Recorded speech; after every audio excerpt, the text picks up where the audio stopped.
Hi Ubies. Yesterday it was 40 degrees. It was a stinking hot day, and I'll show you what it does to the garden.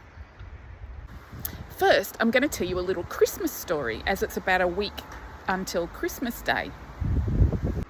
It's the Miracle of Christmas ham story. So here's what happened. It was 2011 and it was the last working day of the year. I'd said goodbye to my work colleagues and I was driving home. I was feeling a bit miserable because, I don't know, for lots of reasons, it wasn't going to be such a great Christmas. But anyway, I was driving home down a hill. I was at the top of a hill, and at the bottom of a hill, I saw a delivery van come round the corner, and he was absolutely fanging it round the corner. He was going so fast, I saw the backs of his van doors flap open and something rolled out onto the grass. Well, he took up the street, and there's no way I could signal to him to stop, that he'd dropped something out the back of his van. He was just flying. So curiosity got the better of me. I pulled over, and on the side of the road had rolled out two of the massive hams I've ever seen. I've never seen such big porky pigs. Laying on the grass on the side of the road were these two hams, and they were huge. They were like the full piggy leg, and they were hot. They just come straight out of the oven. They were covered in crackling and they were dripping with fat. Well, I couldn't just leave them there for some random staffy to come along and chew on. I had to do something with them. The delivery guy was nowhere to be seen. I couldn't find him because he was going so fast, so I decided to pick them up. I picked them up and carried both of them to my car. Now, they were so big I had to do it one at a time. I had nowhere to put them, so I just had to put them in the front of my car on the floor on a piece of cardboard. Now, mind you, they were hot, they were dripping with fat, and they smelt delicious. I thought, what the hell am I going to do with all these hams?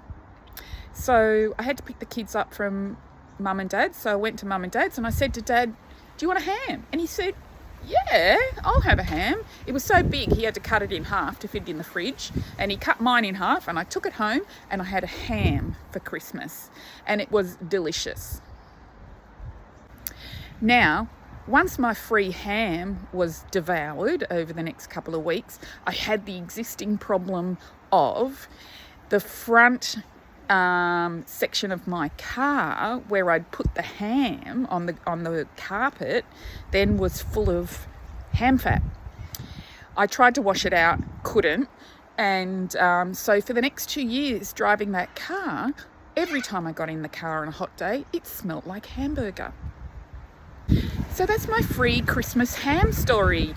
The ham cheered me up. I was feeling a bit sad, got a free ham. Mum and Dad were happy, and that was the 2011 Christmas ham. I hope you guys get an opportunity to have a great Christmas. So as promised, this is what a 40-degree day does to your garden. Here are my tomatoes. They're all fallen over. They got absolutely pounded by the sun yesterday. The vines are covered in blight.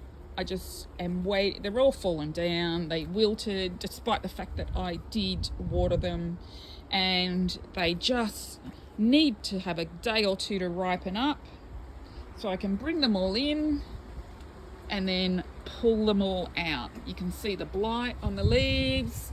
Once it gets to that stage, the vines just start to die, and that's why I top my vines out so I don't let them grow too tall, because I know the blight will kill the vine and there's no point having a big vine. You just want the tomatoes on the lower level. Still got loads of basil. You can see it's trying to set some flowers, so I need to do something with that, and I'm going to start picking all the corn shortly, although we have been eating it. Audrey, what do you think of the Christmas ham story? Don't care? You like ham? You're not allowed to have ham. It's no good for puppy dogs. You're just going to eat grass. I think she's trying to be a vegetarian. Vivian, you had a haircut. Still eating grass.